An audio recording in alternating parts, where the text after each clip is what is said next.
Vamos a hablar hoy día un poco de cristalino. Algunas cosas que ya nosotros conocemos, principalmente que la acomodación, o sea, ese proceso para poder enfocar y ver objetos cercanos o para poder leer un libro o ver la pantalla de su celular, se va a deber al proceso de acomodación, que es la principal función del cristalino. Y la patología que se desprende de esta estructura es, quirúrgicamente hablando, probablemente la más importante de toda la especialidad, que va a ser la cirugía de catarata, ¿no? La catarata senil. Alrededor del 70 u 80% de la patología quirúrgica oftalmológica y de las cirugías oftalmológicas van a ser cirugías de catarata. Es la cirugía que largamente es más frecuente en todas las especialidades de medicina y es una de las que mayor calidad de vida devuelve a las personas. Entonces, de ahí radica la importancia de tener en claro dos o tres cosas con respecto al cristalino y su patología. Ya sabemos que es como una lenteja, es un lente biconvexo transparente, de ahí su nombre.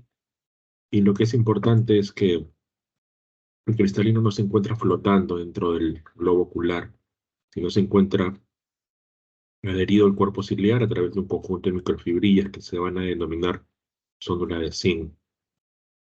Es importante conocer el diámetro, que es aproximadamente 9 o 10 milímetros, porque cuando nosotros operamos, sobre todo las cataratas más densas, las más maduras, en donde tenemos que todavía realizar la apertura del globo ocular, el cristalino se saca entero. Entonces, mientras más dilate el iris, va a salir con mayor facilidad. Y más o menos en un gráfico tendremos así, pues, ¿no? Nuestro cristalino, que va a estar justo detrás del iris, enganchado al cuerpo ciliar por las microfibrillas y va a reposar sobre la cara anterior de la capa hialoides, que es la capa que recubre la gelatina vítrea, ¿no? El gel vítreo. Entonces no se encuentra flotando libremente el cristalino. Eso es importante de recordarlo. Como mencionábamos hoy día más temprano con el grupo de los doctores que van al Hipólito, el cristalino no duele, no tiene inervación. Y tampoco, como ustedes han visto, al ser una estructura transparente, no tiene vasos. Y la nutrición de este se va a deber por difusión del humor acuoso. La principal función del cristalino va a ser la acomodación. En oftalmología, nosotros nos referimos a algunas estructuras como los medios transparentes. Son aquellas estructuras que deben conservar esta característica para que el ojo pueda tener una buena función, el sistema óptico pueda tener un buen funcionamiento. Si yo voy a tener córnea, humor acuoso, cristalino y humor vítreo transparentes, se puede producir una buena agudeza visual, siempre y cuando obviamente la parte posterior, la retina, esté conservada, ¿no? Cualquier patología que disminuya la transparencia de estas estructuras va a conllevar a una disminución de la agudeza visual. Como por ejemplo, cuando el cristalino se opaca, se va a producir una catarata. Muy importante saber que el cristalino tiene unas fibras más antiguas que se van quedando en la parte interior y van a conformar lo que es el núcleo del cristalino. Y las nuevas fibras que se van a formar van a estar superpuestas como una capa de una cebolla encima del cristalino. Hay que recordar también que el cristalino crece durante toda la vida de la persona. Y por encima de las capas más nuevas va a estar una cápsula que va a recubrir tanto anterior como posteriormente el cristalino, que se va a denominar en su porción anterior cápsula anterior y cápsula posterior para la parte posterior, propiamente. La cápsula anterior es ligeramente más gruesa que la capa posterior. Nosotros vamos a retirar esta cápsula anterior en la cirugía de catarata, como vamos a ver más adelante, y preservamos el complejo posterior, el saco posterior, porque ahí es donde vamos a implantar el lente intraocular. Entonces, nuestro cristalino está más o menos conformado de esta forma. Un núcleo con fibras más antiguas, las fibras más modernas que se encuentran hacia la parte más externa, y esto va a estar recubierto por mi cápsula anterior y posterior. Importante también recordar que hacia la zona ecuatorial voy a tener células de transición, de actividad mitótica, que a veces, una vez que retiramos el cristalino, pueden permanecer, ¿no? Y van a generar una opacificación de la cápsula posterior, que va a ser la complicación tardía más frecuente en la cirugía de catarata. Entonces, nos referimos después a la acomodación al inicio y veíamos que es una actividad bastante importante que cumple el cristalino, su principal acción. Y esto se va a deber también a la contracción del músculo ciliar. Nosotros lo vamos a entender mejor así de esta forma. Si queremos leer 30, entre 27 y 33 centímetros, colocar un objeto para poder ver de cerca, el músculo ciliar se va a contraer. El ligamento de la zónula de zinc se va a aflojar y el cristalino va a adoptar una posición redondeada. Por el contrario, cuando yo quiero ver de lejos, el músculo ciliar se va a encontrar relajado, la zónula de zinc se va a encontrar tirante y el cristalino va a estar aplanado. Esto junto con algunas acciones propias de la pupila, que van a ser cuando yo quiero ver de lejos o voy a tener el ojo en reposo, va a haber midriasis. Y cuando el ojo esté enfocado, voy a tener miosis. Existen anomalías congénitas propias del cristalino, pero en realidad son muy poco frecuentes, ¿no? Generalmente van a ser deformaciones como una prominencia cónica, ya sea en la parte anterior o en la parte posterior, se van a denominar lenticono, tanto anterior o posterior. El posterior es el más frecuente de estos dos y van a ocasionar pues miopía, disminución de la agudeza visual y se debe tratar como si fuera una catarata congénita. O sea, hay que retirar el cristalino y colocar un lente intraocular. Acá vemos en lámpara de hendidura a mayor aumento. La primera franja de la luz va a representar lo que es córnea y esta línea que se ve más nítida va a corresponder pues a la cara anterior del cristalino.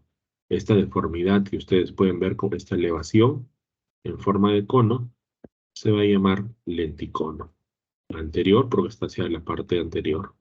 Acá en imágenes de ultrabiomicroscopía voy a poder ver acá a mayor detalle córnea y la deformidad que se presenta. Y en algunos pacientes se puede presentar en ambos ojos, ¿no? Ojo derecho y ojo izquierdo. Cuando hablamos, cuando hablamos de catarata, de cristalino, es muy frecuente usar este término que va a ser faquia o faco, que va a hacer referencia al núcleo y al cristalino.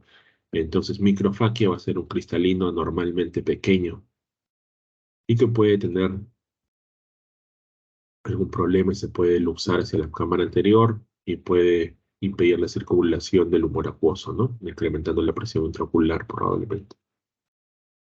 Puede tener también luxaciones del cristalino y ustedes ya saben que una luxación va a ser la pérdida de la posición habitual de una estructura. En el caso del cristalino puede ser congénito o puede ser adquirido. Cuando son congénitas se van a denominar ectopia lentis. Y aunque pueden presentarse de forma asociada, a veces se presentan junto a algunos síndromes sistémicos. El más conocido de estos, el síndrome de Marfan, ¿no? Después, en las luxaciones adquiridas, las más frecuentes van a ser de origen traumático, ¿no? O sea, un paciente que se ha golpeado, un pelotazo, un golpe en una pelea o algo, es lo más frecuente dentro de las luxaciones adquiridas. Acá vemos una imagen de cómo está un cristalino subluxado. Todavía podemos ver las fibras de la zónula de zinc que lo encuentran sujetando, impidiendo que se vaya a cámara posterior. Entonces acá con mucho cuidado hay que intervenir este paciente y hay que retirar el complejo del núcleo y el saco capsular y colocar un lente intraocular en una posición adecuada, ¿no? Y ahora pasamos a catarata. Cuando el cristalino pierde la transparencia y se presenta una opacificación, eso se va a denominar catarata. Incluso si el paciente tiene o no tiene una reducción de la agudeza visual, porque voy a tener cataratas que van a ser ligeramente considerables de tamaño, pero se van a encontrar en periferia y no van a afectar el eje visual del paciente. Y voy a tener también cataratas pequeñas, pero centrales, que pueden disminuir de forma importante la agudeza visual del paciente. Las dos van a ser cataratas, ¿no? Recordar que pueden aparecer en cualquier momento de la vida, incluso en pacientes recién nacidos o personas jóvenes, pero ya saben ustedes que lo más frecuente es que afecta a personas de edad avanzada. Les mencionaba cataratas muy pequeñas pero centrales, pero están justo en el eje visual del paciente, pueden afectar de forma considerable su agudeza visual. Y en nuestro país todavía es muy frecuente ver estos casos de ceguera por catarata, ¿no? Una ceguera reversible, dicho sea de paso, que si la retina está bien conservada, se realiza el acto quirúrgico y estos pacientes resuelven su problema de agudeza visual y pueden tener una muy buena agudeza visual postquirúrgica. Voy a tener dos grupos de catarata, el primero y el más frecuente, miren su frecuencia, 99%, es el de las cataratas adquiridas. Y el segundo grupo es mucho menos frecuente, 1% obviamente, lo van a constituir las cataratas congénitas. Dentro de nuestras cataratas adquiridas, la catarata senil va a ser la que tiene la mayor frecuencia de presencia. Y las secundarias, algunos procesos como trauma, patología sistémica y enfermedades oculares propiamente dichas también van a estar presentes.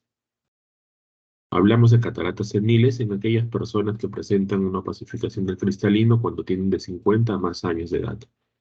Antes de esa edad vamos a hablar de cataratas preseniles. Y vemos que es la prevalencia de la catarata directamente proporcional con la edad de los pacientes. Mayor prevalencia a mayor cantidad de años que tenga nuestro paciente, llegando a tener un 95% de prevalencia de catarata en personas que tienen más de 75 años. De acuerdo a la morfología, voy a tener cataratas subcapsulares, ya sea anterior o posterior, son aquellas que afectan a las fibras de la cápsula. Catarata cortical, aquellas que afectan a la corteza, obviamente, y va a ser el tipo más frecuente. De forma característica van a tener unas opacidades en forma de cuña o radios de rueda. La catarata nuclear, obviamente afecta el núcleo del cristalino y son aquellas que adquieren una coloración amarillenta en las formas iniciales y marrón casi negra en las cataratas avanzadas, y esto lo vamos a denominar catarata brunescente o catarata nigrans. Yo voy a ver acá en imágenes de retroiluminación con lámpara de hendidura, acá el reflejo rojo, esto es cápsula posterior, y este defecto, esta opacificación que se logra ver, es una catarata subcapsular posterior. Acá también estoy iluminando con la hendidura. La primera parte es córnea. Acá veo cara anterior del cristalino, que está transparente todavía. La zona nuclear, que es la parte de acá, también tiene una característica conservada. Y donde yo veo esta opacidad de forma geográfica difusa, es la parte posterior, la subcapsular posterior, y es una catarata subcapsular posterior. Cataratas corticales, las más frecuentes, en forma de radios de rueda, de forma característica, ¿verdad? Cataratas nucleares, acá vamos a ver córnea, cara anterior cristalino, y acá está el núcleo, amarillento. Es una catarata incipiente todavía nuclear. Acá voy a ver una catarata ya madura, donde el cristalino está todo blanco, nacarado, igual acá abajo. Y eso tiene que ver con el estadio evolutivo de la catarata, ¿no? Catarata inmadura o incipiente, aquellas en donde la opacificación es pequeña o se limita solamente a un sector, y el trastorno funcional, o sea, la agudeza visual, puede estar incluso conservada sin ningún problema. Las cataratas maduras, ya con el tiempo, todo el cristalino, vamos a ver que se vuelve opaco. A más tiempo que pase el paciente con su catarata, más va a avanzar esta. No avanza muy rápido en la gran mayoría de los pacientes, pero sí tiene una forma progresiva. Y va a adquirir un color blanco, nacarado, la visión se va a reducir a percepción luminosa solamente y se puede impedir incluso la exploración del fondo de ojo. El médico no va a poder ver la parte interna del paciente y va a tener que pedir pues un examen como una ultrasonografía, ¿no? Una ecografía ocular. Acá vamos a ver un cristalino medio marrón, una catarata nuclear madura. Esto que ustedes aprecian acá son sinequias, ¿no? Ha habido probablemente un problema inflamatorio, un traumatismo en donde el iris se ha pegado a la cámara, a la cápsula anterior del cristalino. Y en cataratas hipermaduras, yo voy a ver que el núcleo del cristalino se encuentra flotando dentro del saco capsular y la corteza se ha licuefactado, se ha vuelto líquida, una especie de líquido lechoso blanquecino, y esto se va a denominar catarata de Morgagni o catarata morganiana. Cuando yo voy a tener cataratas secundarias o traumatismos, debo recordar siempre que cualquier contusión o cualquier herida perforante que haga contacto con el cristalino me va a formar una catarata.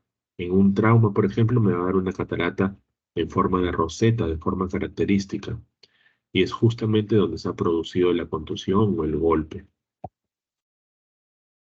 Cuando yo tengo que hablar de cataratas secundarias a enfermedades sistémicas, me debo acordar siempre de la diabetes mellitus. Entonces, cabeza de las enfermedades sistémicas que van a producir catarata secundaria va a estar la diabetes. Va a generar opacidades corticales en forma de radios o en forma de copos de nieve, que muy rápido progresa de estadios iniciales a estadios avanzados. Estos copos de nieve son característicos de catarata diabética, entonces. Y cuando hablo de cataratas secundarias inducidas por fármacos citotóxicos, en fármacos me debo acordar de los corticoides, que van a ocasionar opacidades subcapsulares posteriores. Reconocemos cómo son las cataratas subcapsulares posteriores. Y en los metales o los elementos que producen intoxicación, los tóxicos, vamos a tener el talio, la plata, el mercurio, etcétera, ¿no? Ya hemos revisado esto de acá, cápsula posterior, opacificación geográfica difusa, es una catarata subcapsular posterior. Y en enfermedades secundarias directamente oftalmológicas voy a tener pues uveitis, glaucoma agudo o alta miopía dentro de las más comunes. ¿Qué va a pasar con nuestros pacientes en la clínica? Entonces vamos a tener un paciente generalmente adulto mayor que ha ido varias veces a medirse la vista y no consigue una solución o simplemente ya el optómetra, el que lo recibe en la óptica, no le ha podido realizar la refracción, o sea, la medida de la vista, y deriva pues al consultorio oftalmológico, ¿no?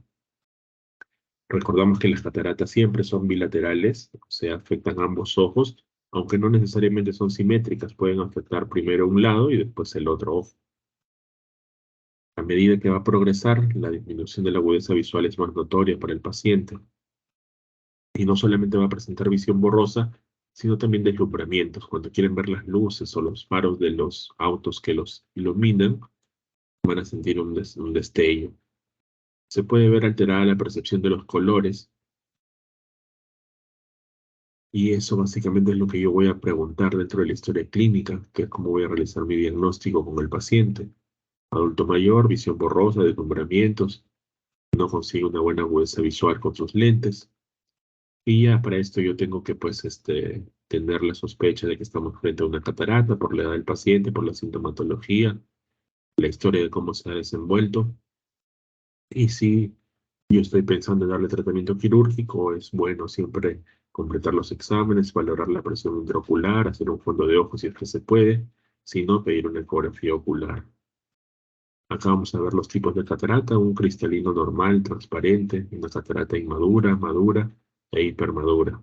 Una catarata nuclear, una catarata subcapsular posterior y una catarata morganiana. Así se ve un lente intraocular. Y a pesar de que en algunos sitios se planteen tratamientos experimentales con gotas o medicación o en dietas incluso, no existe un tratamiento médico para la catarata. El tratamiento es siempre quirúrgico, como les mencioné, el 70 u 80% de la patología quirúrgica ocular va a ser catarata. Y de repente ya han tenido algunos grupos de apreciar alguna cirugía de catarata, pero podemos revisar algunas cosas, como que vamos a utilizar en la gran mayoría de los casos anestesia local. Hoy día tuvieron la oportunidad de ver los chicos un bloqueo perivulvar con una aguja 23 de las celestitas hay que colocar silocaína con epinefrina y un poco de bupivacaína en la parte posterior, por detrás del globo ocular, ¿no? Eso es cuando queremos nosotros congelar el globo ocular y que no se mueva, ¿no?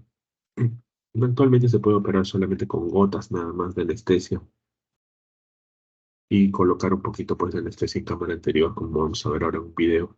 Necesito un microscopio quirúrgico de uso oftalmológico y la facoemulsificación va a ser el gol estándar para este tipo de patología, en donde yo voy a cortar y retirar la cápsula anterior. Eso se llama capsulotomía anterior o capsulorrexis circular continua. Voy a fragmentar cristalino como si fuera una pizza y con el ultrasonido voy a ir comiendo pedazo por pedazo hasta retirar por completo todo, ¿no? Después hay que tratar siempre de mantener la cápsula en la parte posterior porque en su interior vamos a implantar un lente intraocular. Las incisiones que nosotros usamos son bastante pequeñas, son incisiones que no lleven o no merecen ser suturadas.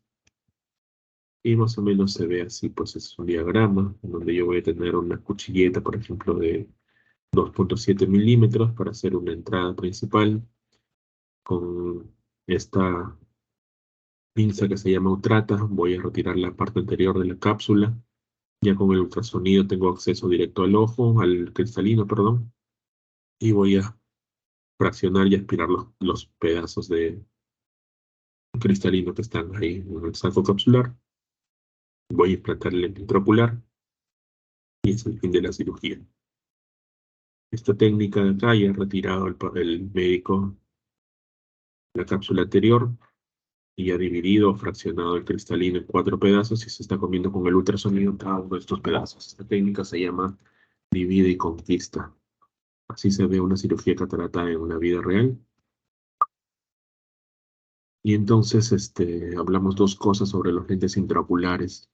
El kit del asunto de la cirugía de catarata es retirar el cristalino y colocar un lente intraocular, el cual ha sido previamente estimado, calculado para cada paciente. No es lo mismo colocarle el mismo lente a todos, sino que basado en longitud axial y curvatura corneal del globo ocular propio de cada persona y unas constantes que se encuentran ya previamente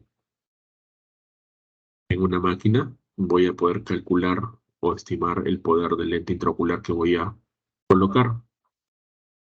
Y la idea de que el paciente quede métrope o con una visión sin lentes de forma adecuada. Así es un lente intraocular de tamaño en comparación con un dedo. La parte central se llama óptica, que es donde radica el poder del lente, y las patitas se llaman ápticas. Entonces tenemos la óptica y las ápticas. Así queda un lente intraocular colocado en el saco capsular una vez que concluye la cirugía de catarata. Y actualmente, pues, en general, oftalmología es una especialidad que está muy ligada con la tecnología y hay avances muy continuos y los lentes intraoculares son gran parte del tema del avance tecnológico de la especialidad. No solamente el material, sino también la forma de corregir la visión que tienen cada uno de estos lentes, ¿no? Entonces yo voy a tener lentes de óptica monofocal que van a corregir solamente visión de lejos o distintos tipos de lentes que pueden llegar a corregir visión de lejos, intermedia, de cerca, incluso astigmatismo como los lentes tóricos. Acá un resumen de los lentes que tengo actualmente. El lente estándar, que es el más común, por ejemplo, es el lente que le cubre a nuestros pacientes en el hospital, el Seguro Integral de Salud. Va a cubrir básicamente la visión de lejos y de cerca, pues el paciente tendrá que usar sus gafas. Los lentes multifocales van a corregir visión de lejos, de cerca y la visión intermedia, como por ejemplo para usar una computadora. Voy a tener lentes tóricos que van a corregir visión de lejos y astigmatismo. Y una mezcla de ambos que van a ser los multifocales tóricos, que van a corregir visión de lejos, de cerca, la intermedia y también el astigmatismo, ¿no? Es un lente más completo. Obviamente el precio de los lentes va incrementando conforme tengan más características. Entonces así se ve más o menos una cirugía de catarata. Hay una incisión con un cuchillete de 15 grados. Vamos a colocar un poco de anestesia en cámara anterior, silocaína con epinefrina. Y acá Vemos un cuchillete de 2,75 donde está haciendo la incisión principal. Se coloca un poquito de sustancia viscoelástica, que es una especie de gelatina que le abarca forma al globo ocular en la cámara anterior. Esta pinza se llama Utrata y va a retirar la cápsula anterior. Ahí ustedes van a ver cómo se retira en forma circular, de forma continua, la parte anterior de la cápsula, ¿sí? Y hay que hacer un circulito de más o menos unos 5,5 o 6 milímetros de diámetro para poder trabajar tranquilos. Ahí ya se ve cómo se retiró y acá se ve los bordes del círculo que ha generado. Con una cánula inyectamos suero o sustancia salina balanceada entre la cápsula y el cristalino para poder despegarlo. Ahí lo va a rotar ligeramente para comprobar que esté efectivamente despegado. Y lo que se va a hacer acá es poner el ultrasonido. Acá ya está el ultrasonido, no es láser, sino es ultrasonido. Se está comiendo la parte anterior del cristalino, ¿no? Acá va a tratar de fragmentar, o sea, dividirlo en dos el cristalino para poder trabajar mejor. Van a notar ustedes cuando fractura el cristalino, que es justamente ahora, donde han visto esa raya, es donde se ha fraccionado el cristalino y se está comiendo la parte superior. Se nota la diferencia, ¿verdad? Entonces gira el cristalino restante y se te va a colocar también con el ultrasonido dispuesto a, entre comillas, comerse el restante del cristalino que está quedando. Ahora se va a cambiar por una irrigación normal y se va a aspirar los restos de corteza que están quedando dentro del saco capsular. Entonces ahí está limpio, está terminando de retirar los últimos pedazos de corteza. Va a colocar un poco más de sustancia viscoelástica para poder darle forma a la cámara anterior y poder trabajar sin problemas. Es esa sustancia que ustedes van a ver ahí que se expande. Y va a colocar el lente intraocular. Ahí está el lente intraocular. Y solamente tiene que acomodarlo dentro del saco capsular. Aspiramos un poquito de lo que es la solución del viscoelástico restante y se hace un intercambio con solución salina balanceada. Y ahí ya se terminó la cirugía, ¿no? Es bastante sencillo. Aquí en este procedimiento vamos a ver, ya se ha terminado de comer la catarata y va a implantar el lente intraocular. Sencillo, ¿verdad? Entonces ya se colocó el lente intraocular y ahora solamente falta acomodarlo para que esté dentro del saco capsular. Los resultados de la cirugía de catarata, siempre y cuando la retina, sobre todo, se encuentre de forma conservada, de forma adecuada, van a tener unos resultados muy buenos. Avanza mucho con la tecnología, la cirugía. Vamos a tener complicaciones como en cualquier procedimiento quirúrgico. La más frecuente va a ser obviamente la ruptura de la cápsula posterior, ya que es bastante delgada. Y pues en ocasiones, a veces cuando esto ocurre, el cristalino se puede caer hacia la cámara posterior. Ahí sí vamos a tener un problema y hay que retirar ese cristalino y encontrarle un buen sitio para colocar el lente intraocular. Probablemente necesite otro procedimiento quirúrgico, ¿no? Implantar un lente por segunda intención. En el periodo postoperatorio, la complicación más grave va a ser la endoftalmitis, o sea, la infección del globo ocular, que puede llevar incluso a la pérdida de este. No se ha visto muchas veces, felizmente. Y la complicación tardía más frecuente, de la que ya habíamos hablado, es la opacificación de la cápsula posterior, debido a la proliferación de las células que encontrábanse, ya lo habíamos mencionado, ¿no?, en la zona ecuatorial del cristalino. Y se va a ver así como esto, una opacificación de la parte posterior del cristalino. Ese paciente hay que evaluarlo para ver si esto ha ocurrido y hay que colocar un láser disruptivo. Va a romper en la parte de la cápsula posterior. No duele este procedimiento, es bastante sencillo y rápido. Y se recupera la agudeza visual que se había deteriorado. Dos palabras acerca de la catarata congénita. Vamos a recordar que son aquellas que están presentes al nacer o aparecen durante el primer mes de vida. Y en la gran mayoría de veces están como consecuencia de las alteraciones en el desarrollo del cristalino. Pueden ser hereditarias, pueden deberse a infecciones como la rubiola o asociarse a síndromes sistémicos como el síndrome de Down. Cuando yo voy a tener un paciente que tiene una leucocoria, evalúo y encuentro una leucocoria en un paciente, o sea, una pupila blanca, un nistagmus, que es ese movimiento generalmente horizontal, anormal de los ojos, un estrabismo o simplemente un retraso en el desarrollo psicomotor, ese paciente debe tener una evaluación por oftalmología para ver si está pasando algo con su visión. Si hay una catarata congénita, debemos valorar si es importante y si nosotros creemos que está produciendo una disminución importante de la agudeza visual, pues ese paciente debe ser intervenido quirúrgicamente para evitar una deprivación sensorial y se produzca una ambliopía. La cirugía es muy similar a la que hemos visto, a la que se realiza con los pacientes adultos, salvo que en este caso sí lo vamos a tener que realizar bajo anestesia general por obvias razones.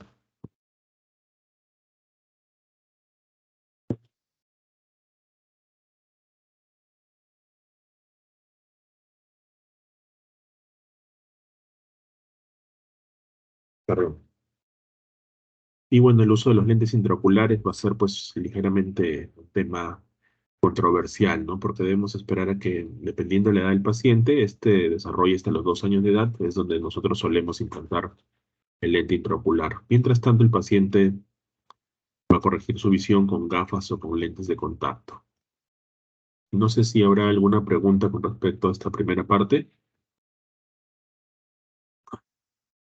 Doctor, una pregunta. Cuando mencionó la clasificación o sea, de las cataratas iniciales, maduras, hipermaduras, ¿Ya? entonces, ¿en cualquiera de esos estadios o clasificaciones se puede realizar la catarata o se espera que llegue a que avance hasta cierto punto? Ya, o sea, generalmente no vemos, y acá intervienen dos factores, ¿no? El momento de la elección de una cirugía de catarata va a depender de varios factores, pero sobre todo de una coordinación con el paciente y sus necesidades, ¿no? Hablamos que la gran mayoría de veces son cataratas seniles, adultos mayores. Yo tengo que enterarme cuál es la actividad que tiene este paciente, ¿no? No es lo mismo tener una persona que tiene 60 años, que está todavía en el pleno de su actividad, de repente es médico y necesita sus ojos para poder operar, que una persona que a la misma edad ya se encuentra jubilado y de repente se dedica pues solamente a ver la tele o algo, ¿no? Entonces, las necesidades van a ser muy importantes para determinar el momento para operar. Y obviamente, según algunas guías, yo voy a tener que esperar a que la visión se deteriore. Por ejemplo, en el hospital solemos operar pacientes que tienen agudeza visual menor a 20/70. En algunos otros casos se puede operar antes, ¿no? Dependiendo de las necesidades, como habíamos visto, de los pacientes. Pero siempre es necesario, valorar el riesgo al que nos sometemos con el beneficio que yo voy a ganar, ¿no? Si yo tengo un paciente que mira 20/25, todavía tiene una catarata incipiente, pues no es necesariamente quirúrgico todavía, ¿no? Es muy buena su agudeza visual todavía y podría esperar un poquito más de tiempo, ¿no? Siempre pensando pues en las necesidades propias de cada paciente. Más o menos por ahí va la respuesta, ¿sí? Gracias, doctor. Doctor, otra pregunta. Sí. Cuando he visto, cuando realizan la técnica quirúrgica, al finalizar el procedimiento, no se realiza ningún punto ni No, ninguna... no, si usamos la técnica de facomulsificación y hemos usado los cuchilletes hasta de 2.7, 2.8, no necesitan, son heridas autovalvuladas, se autosellan y solamente con una jeringuita y la puntita dermatizamos la herida, o sea, le engordamos, le colocamos un poco de suero y se vuelve blanco alrededor de la herida y ya con eso cierra nada más. Y ese blanquito desaparece para el día siguiente. Gracias, doctor. ¿Alguien más? ¿Alguna pregunta?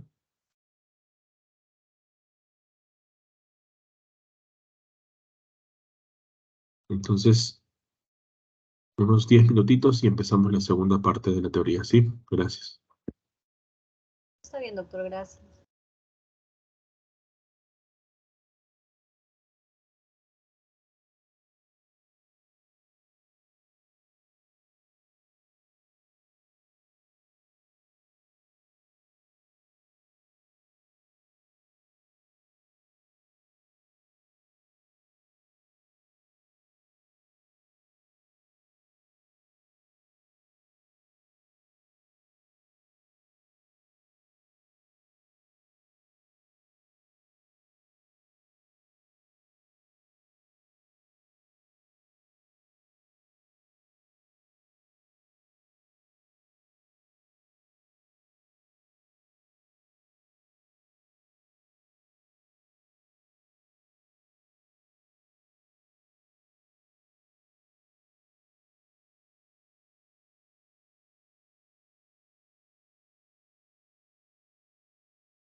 ¿Se puede ver la pantalla, doctores?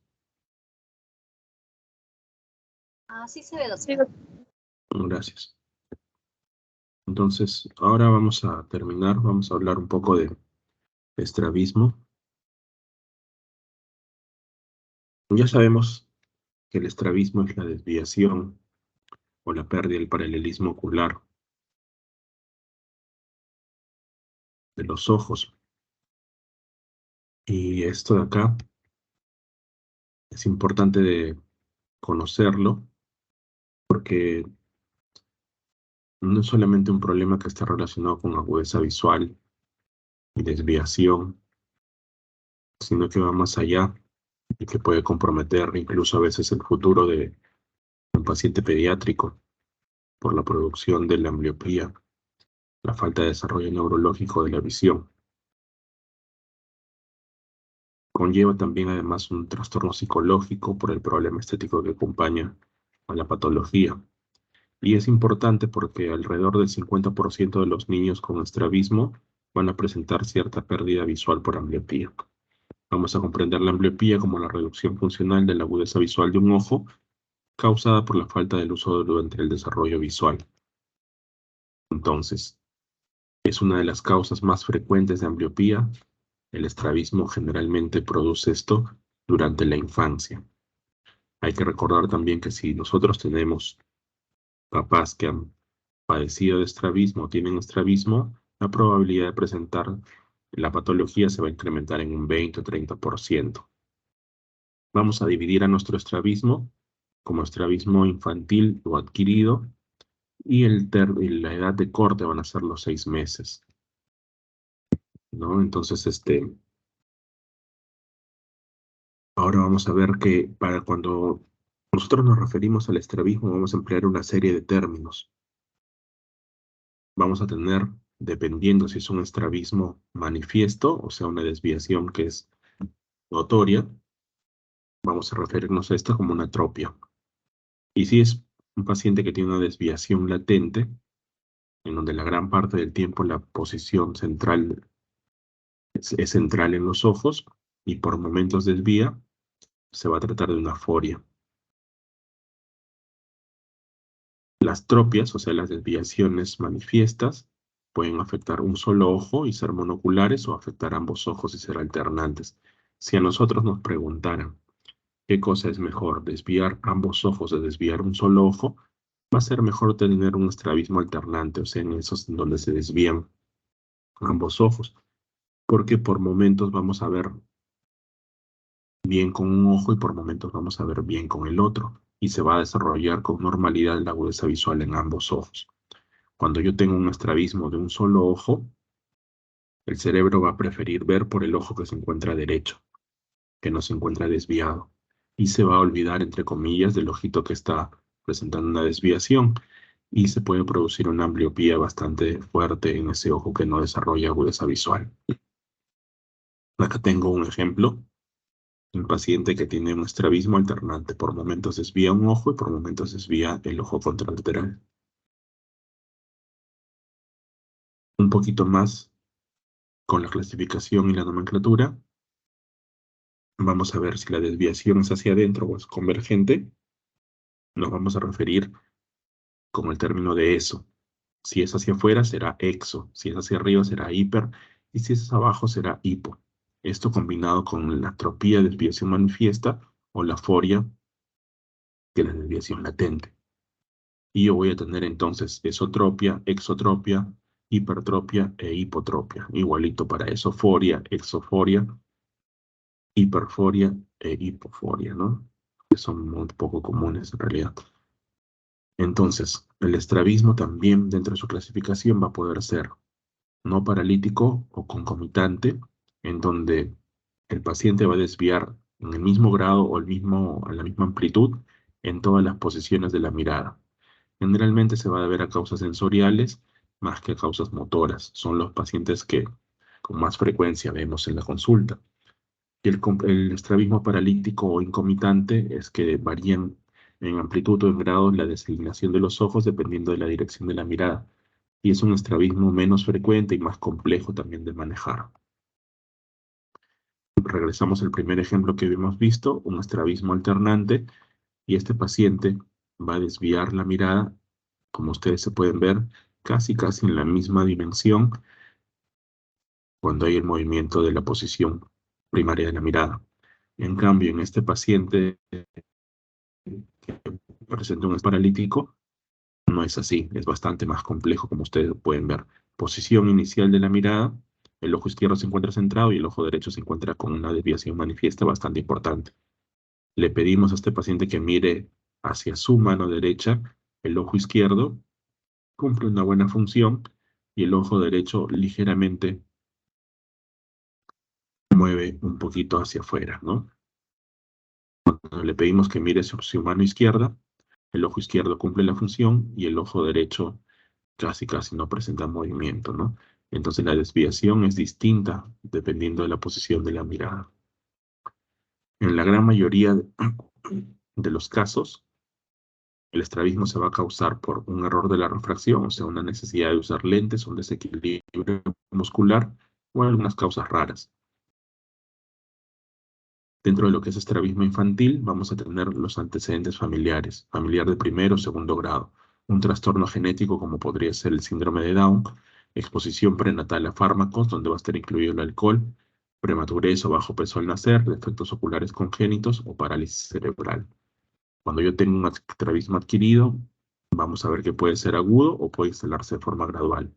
Las causas van a incluir errores de refracción como hipermetropía alta, tumores como por ejemplo un retinoblastoma, un traumatismo encefalocraniano, un trastorno neurológico como por ejemplo una parálisis cerebral, una infección viral como encefalitis o meningitis y defectos oculares adquiridos. Entonces, si yo tengo un paciente que presenta una aforia de estas desviaciones latentes, que por momentos pueden desviar, pero la gran parte del tiempo se encuentran con la posición ocular centrada, las forias pueden pasar desapercibidas. Pero si presentan síntomas, puede presentarse astenopia, que es lo que conocemos como fatiga o cansancio visual. Las tropias sí pueden provocar síntomas, pueden provocar tortícolis, o sea, ese movimiento anormal, rotación del cuello, para que el paciente trate de compensar la desalineación que está presentando y reducir la diplopia. Y lo más importante va a ser la ambliopía, ¿no? La disminución de la agudeza visual en un ojo por falta de desarrollo. Se puede presentar diplopia o visión doble, pero no es característico de los pacientes que hacen estrabismo en la infancia, sino más va con estrabismos adquiridos. Acá vamos a ver una imagen de un paciente con tortícolis, una desviación vertical. Ustedes pueden ver que el ojo derecho se encuentra más elevado que el ojo izquierdo y la cabeza se encuentra rotada. Lo notamos por la posición de los hombros, que no está igual. Este paciente, con la idea de buscar posicionar y formar una sola imagen, rota la cabeza para poder realizar esta actividad. Es importante que en el estrabismo el examen oftalmológico debe realizarse de forma completa, no limitándose solamente al globo ocular, sino también incluir a las estructuras o a los anexos, como por ejemplo los párpados, ¿no? Es importante también tener un test de agudeza visual, como en todas las actividades oftalmológicas, la evaluación de los músculos y los movimientos, que pueden ser reducciones, que son, pues, o sea, un solo ojo, ya que evaluamos ojo por ojo, las versiones que van a ser movimientos conjugados hacia el mismo lado, y las vergencias que van a ser movimientos conjugados binoculares hacia lados opuestos, como la convergencia o la divergencia, ¿no? Esto es más de lo mismo. Es importante también conocer el reflejo del estudio, el estudio de los reflejos corneales o test de Hirschberg, ¿no? No es muy difícil, necesitamos solamente estar sentados a la altura del paciente y tener una linterna. Es bastante práctico, se realiza de forma cotidiana y vamos a pedirle al paciente que mire hacia la luz que le estamos proyectando, que mire hacia la luz y nosotros vamos a ver la aparición en la punta de la córnea, en la parte superior de la córnea, un reflejo de la luz que estamos proyectando.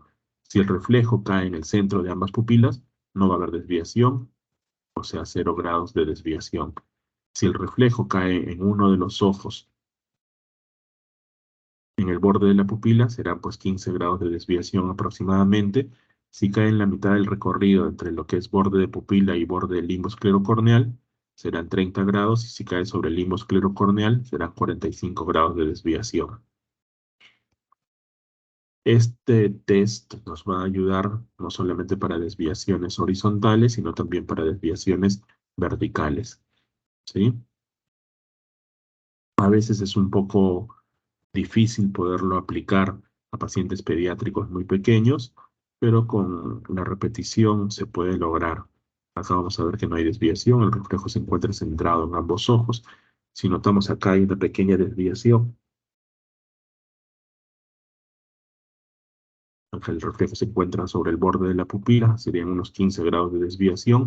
En este caso ya es más notorio que hay una desviación de 30 grados aproximadamente. Y les mencionaba que el examen debe incluir el estudio de los párpados también de forma importante. Es muy común que los papás vengan con sus hijos, sobre todo los papás primerizos, con una sospecha de desviación. Nosotros tenemos que hacer nuestro test de reflejo corneal, el test de Fishberg, y vemos que el reflejo se encuentra centrado en ambos ojos. Acá en este caso A no habría mayor problema. En el caso B también se encuentran los ojos centrados por test de Fishberg. El reflejo está central en ambos ojos. Lo que sí notamos es que este repliegue palpebral, o sea, del párpado, es distinto que en el otro ojo, ¿no? Y es distinto que en otros pacientes. Esto se denomina epicanto, y el epicanto es una causa de pseudoestrabismo. Acá no hay desviación, impresiona así porque lo que mencionan los pacientes es que el blanquito de la parte interna de los ojos no se ve igual en ambos ojos y pareciera que desvía un ojo. Pero acá no hay desviación, sino el problema es básicamente estético y está relacionado con este repliegue palpebral. Cuando el test de Hirschberg sí sale positivo, o sea, hay una desviación, ese paciente pues debe ser referido para una evaluación oftalmológica. Avanzamos un poquito y complementamos haciendo nuestro cover test. El cover test va a ser el examen que va a emplear un oclusor. Nosotros, en caso de una atropia o una desviación manifiesta, vamos a tener lo siguiente. Alumbramos hacia adelante a nuestro paciente y le pedimos que mire la luz. En este caso, el paciente mira derecho con el ojo derecho y tiene una desviación de aproximadamente 30 grados en el ojo izquierdo hacia afuera. Le coloco la paletita o el oclusor en el ojo que se encontraba central y vamos a ver que ese ojo se desvía y tiene o adopta una posición central el ojo contralateral.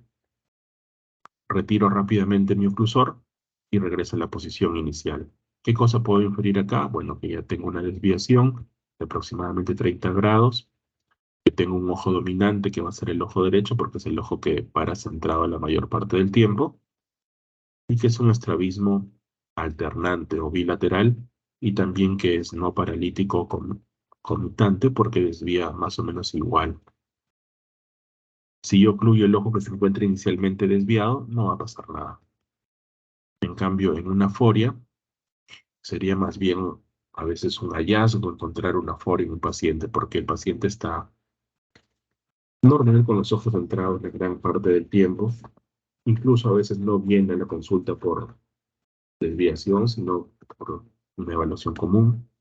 Nosotros hacemos test de Hirschberg, colocamos nuestra paleta en uno de los ojos y vemos que ligeramente este ojo tiende a desviarse. Retiramos rápidamente y regresa a la posición inicial, que es la posición centrada. Es una aforia, un estrabismo latente y no requiere mayor tratamiento, a veces que solamente darle gafas si es que necesita, ¿sí?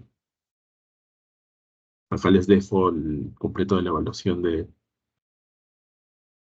cover test para que lo puedan revisar más tarde. La idea es mencionar a los papás que no se debe ignorar el estrabismo pensando que esto va a disminuir con el paso de los años. Eso no ocurre.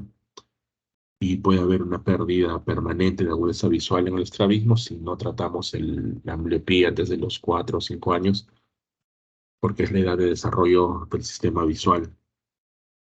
El tratamiento oftalmológico va a tener como objetivo igualar la visión y después alinear los ojos, ¿no?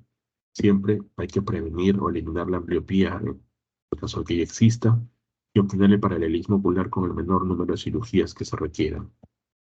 La corrección óptica, o sea, darle lentes es importante, sobre todo corregir anisometropías, o sea, la diferencia de medida entre ojo y ojo.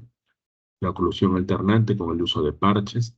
La corrección quirúrgica como último paso, que va a tener dos objetivos, el funcional y el estético, ¿no? Entonces es importante recalcarle a los papás que nosotros debemos corregir siempre la visión y después la parte estética. Utilizamos gafas, parches, de forma importante dentro del tratamiento. Algunos pacientes solamente con el uso de gafas ya corrigen. Acá le hemos hecho Hirschberg, más o menos una desviación de 15 grados, se encuentra en el borde de la pupila, colocamos lentes, volvemos a hacer Hirschberg y nada, está centrado en ambos ojos, ¿sí? Y la cirugía va a ser, pues, importante cuando yo tengo que los métodos conservadores no son eficaces. Y voy a tratar de corregir la posición de los músculos extraoculares que se pueden encontrar alterada. Y las cirugías tienen bastante éxito si están bien planeadas. Acá vamos a ver algunos resultados prequirúrgicos y postquirúrgicos y vamos a ver que con el test de Hirschberg se encuentra bastante bien este paciente. Una de las complicaciones de la cirugía sería el exceso de corrección. Estaba en exotropia, ahora pasó hacia esotropia con S. Y después de una corrección de la cirugía podemos poner al paciente nuevamente en una posición adecuada. Este es otro resultado postquirúrgico bastante satisfactorio. Acá ya no importa en los pacientes adultos la recuperación de la agudeza visual, porque si era ambliope este paciente va a quedar siendo ambliope y lo que sí vamos a corregir es la parte estética. No sé si alguien tiene alguna pregunta con respecto a este tema.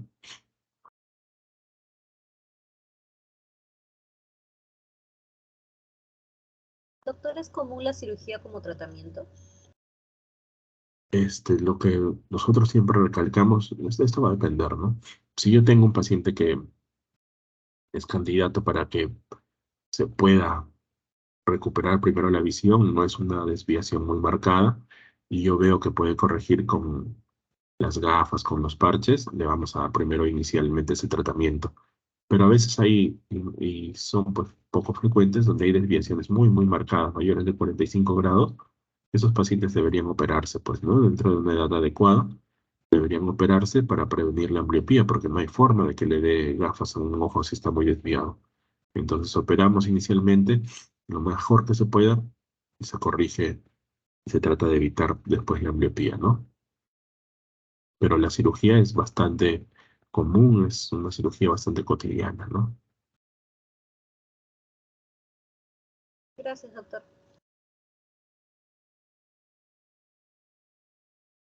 ¿Alguien más? ¿Alguna pregunta?